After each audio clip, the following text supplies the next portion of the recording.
Hello and welcome back to another update where I cover the latest developments throughout the front line in the Russo-Ukrainian war. In this one we have significant developments. The Ukrainians have launched counterattacks in the north, regaining some territory within Vovchansk and fighting within Lubkove. At the same time, we see the Russians pushing along the Chasiv Yar direction and the Avdiivka section of the front line within the direction of the city of Krasnoarivka. In the south, significant changes have happened over the past 2 weeks in the Dnipro River section of the front line. Starting out here in the direction of the Dnipro River, the Russians have pushed the Ukrainians throughout the islands here in between the Russian and Ukrainian side of the Dnipro River. The Russian capture of one of these islands here has returned to a gray zone after a Russian withdrawal following them pushing the Ukrainians out beyond the Dnipro River. Further north, here in the direction of the Antonovsky Bridge, the Russians have recaptured the majority of the Dachi area by the bridge itself, where the rest of it remains under Ukrainian control. So we're seeing a lot of positional fighting along the islands here in between the Russian and Ukrainian positions along the Dnipro River. In the direction of the bank itself, the Russians have pushed out all of the Ukrainian positions onto the Russian side of the river line. So with this, we see that every single foothold of the Ukrainians have been cancelled and have been pushed out, and now fighting is taking place considerably along the islands in between the Russian and Ukrainian positions. This likely points to one of two possibilities. Either the Russians are simply attempting to regain control over every island here by the Dnipro River to prevent the Ukrainians from launching another bridgehead across, or they plan on launching their own bridgehead across the Kherson direction across the Dnipro River towards the Ukrainian side of it. This could happen as a result of the Ukrainians redirecting their forces from the Kherson direction towards the Kharkiv direction, where the Ukrainians now have regained their initiative. In the central parts by Krasnoarivka, the Russians have advanced in the western and eastern parts of the central part of the city. In the eastern parts, they have been pushed out of the high-rise apartment complexes along the eastern parts, but they've managed to advance within the residential area. In the western parts, they've captured many of the high-rise apartment complexes, leaving only half of them under a gray zone, while the other half is under Russian control. We see that significant fighting is taking place within the central parts of the city, where door-to-door, house-to-house fighting is taking place between Russian and Ukrainian soldiers. Further north in the Avdiivka direction, we see that the Russians have advanced south of Sokil. As we see with this geolocated footage here, the Russians are launching infantry mobilized assaults across the forest lines to push towards the north of Novoselivka Persha. This follows Russian operations across the southern and eastern parts of the town. They are now pushing in the northern direction along the village of Sokil towards the first lines beneath it.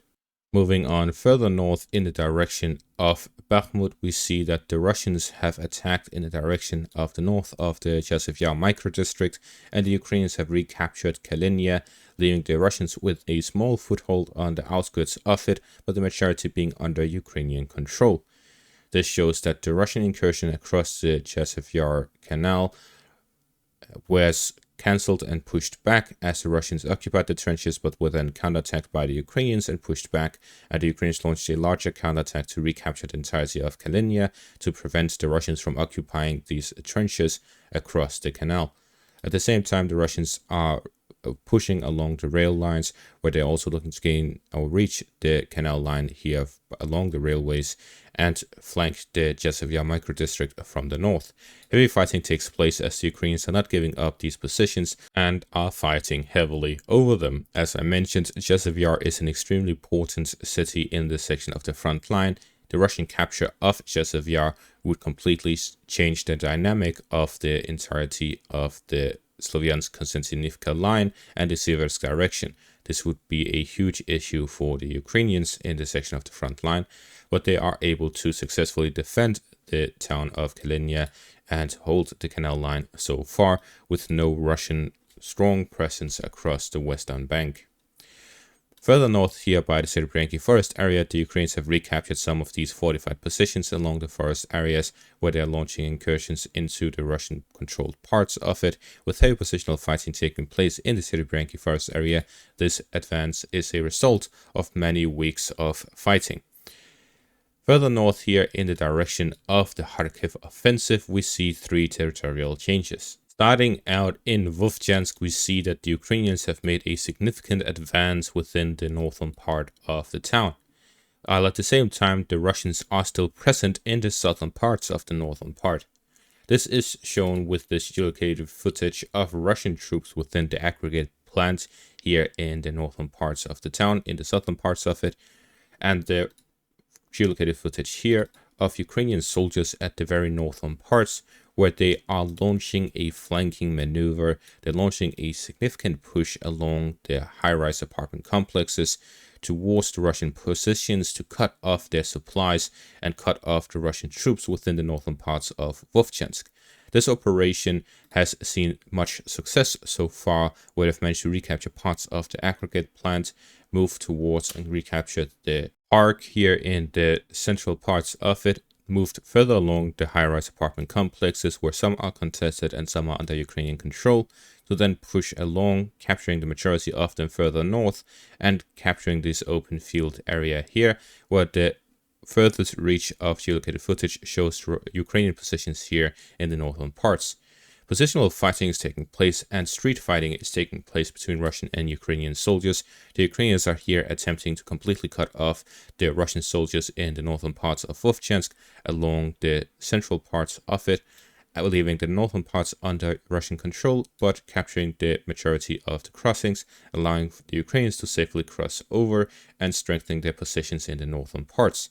At the same time, the Russians are just heavily bombarding the Ukrainian positions and relying largely on FPV drones, air support, and artillery support hitting the Ukrainian positions. This again raises the question, when I previously saw that the Ukrainians were gathering such a large force here in the north, I said the Russians would be forced to then comply and send even more troops here in the north, committing to this offensive operation, or otherwise the Ukrainians would be able to recapture territory and potentially cut them off. And we are seeing such operations by the Ukrainians right now, as they have a 3-to-1 manpower advantage, allowing for them to turn on the offensive operations. While the Ukrainians are pushing through, the Russians do not really have any significant fortified positions other than the aggregate plant, which is contested in the south. The northern parts, it is largely just normal residential buildings, which means that the Russians need manpower to defend these areas, but they do not have the necessary forces at the front line, despite them being available at the rear. Further west, we see here that the Ukrainians have recaptured some parts of the forest area, and they're building fortifications to keep the Russians within these parts here southwest of Zarizhzhia, preventing a further Russian incursion in a western direction by building up fortified positions along the forest areas where the Ukrainians are fighting within to push the Russians back. So we're seeing a lot of fighting here in the eastern parts. What about the western parts by Hlyboke? Here within Hlyboke, we see this geolocated footage. Along with it, there's a 4-minute long video of a Russian drone overlooking one of the buildings where a Ukrainian soldier is sitting within and fighting against 4 Russian soldiers outside of the building in an attempt to recapture it. Based on this footage and alongside it a Striker AIFV being destroyed, we see that the Ukrainians have launched attacks into Hlyboke, but the situation is unknown. Based on this footage, both the soldiers that were dropped off and the armored vehicle they drove in with are both destroyed. This raises the question as to whether or not the Ukrainians actually have a foothold within Hlyboke. We do see that there's no significant fortified positions by the village itself. They are located to the north of it and to the east by the intersection, where fighting has not been pushing through the Russian positions, but by Hlyboke itself along the Dacha area, the Ukrainians are able to constantly launch raids within the town itself, where the Russians have significant presence within and are preventing a Ukrainian foothold from being formed. We're so far not seeing any evidence of a Ukrainian foothold being formed, but we do see heavy fighting within the town itself. So we're seeing that the Ukrainians are conducting counterattacks both in the direction of Lyboke and within Vovchansk, where the Russians are still stalling for the further incursions, whether it is into the Sumy region or strengthening their offensive here in the north of the Kharkiv region.